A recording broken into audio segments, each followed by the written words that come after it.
Now, what do you think? You really help these business with these processes. What do you think are the biggest mistakes small business people make when they're trying to scale?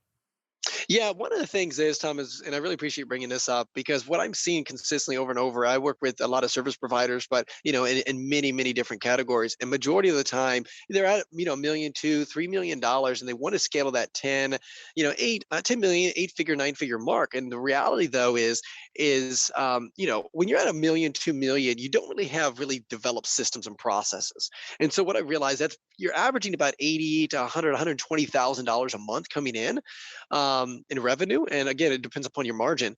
But in order to scale, sometimes you have to take two steps back to get 7, 8 feet, forward. Okay. Hmm. And so what I've noticed is that's kind of what I do is I help a lot of people that are a million, 2 million, and I basically pull them back a little bit. The revenue may shrink for 2, 3 months, but what happens during that time is very, very necessary.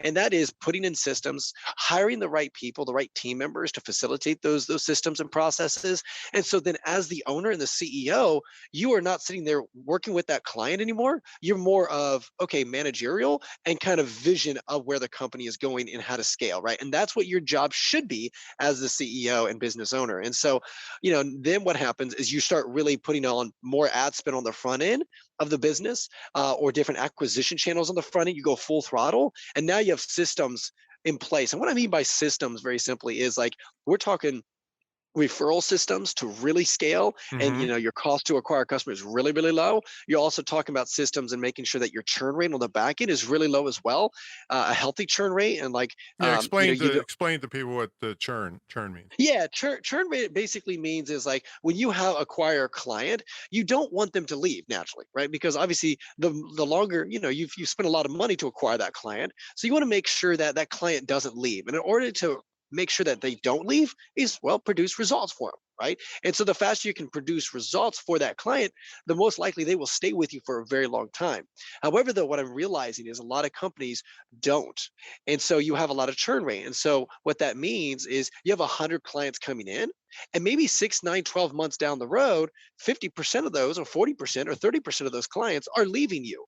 And you do not want to do that, because in order to really scale your business, you have to focus on three things. And Jay Abrams talks a lot about this: is acquire a client, increase the revenue, sell them more stuff of that client, and then increase your prices. And those are the only really three ways to grow and scale a business.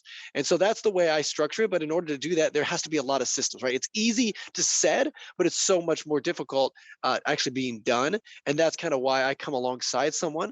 I say, okay, hey, because I've been there, done that. I actually, sold a business, scaled a business to 10 million, sold it, and now I help other individuals do the same thing and build that foundational 8-figure, 9-figure business. Well, I think, boy, the thing that's bugging me here is like if you were helping a psychiatrist, um, and then they they kept their clients forever, that wouldn't be so good. Well, the cool thing is Tom, you're exactly right. So let's take that as an example. So a lot of times they think, hey, you know what? My job in that situation is to facilitate, hey, getting that problem solved. And that's 100% their job, right? The same thing with a Mhm. doctor. However, though, what do doctors and dentists do? Oh, checkups, right? And that's how they have that reoccurring income consistently, right? Now, it may not be every month, but it may be every 6-month check-in, right? And that right there is so powerful, because now all of a sudden you have a massive, massive influx of clients. And naturally, out of those clients that you already have that are do checkups, they're naturally going to have, higher ticket procedures, right? Root canal, whatever it may be, or like, psychiatrist, right? They may most likely will have other clients that they're struggling with or they run into. And so that's where you can obviously upsell them other things, right? Or they So you could don't be think expert witnesses for Amber Heard and Johnny Depp. exactly, exactly. You know how it goes. Hey, when you're looking, look back to that 3 month period where you said their revenue may decrease a little bit. Yes. I guess I can solve that easily.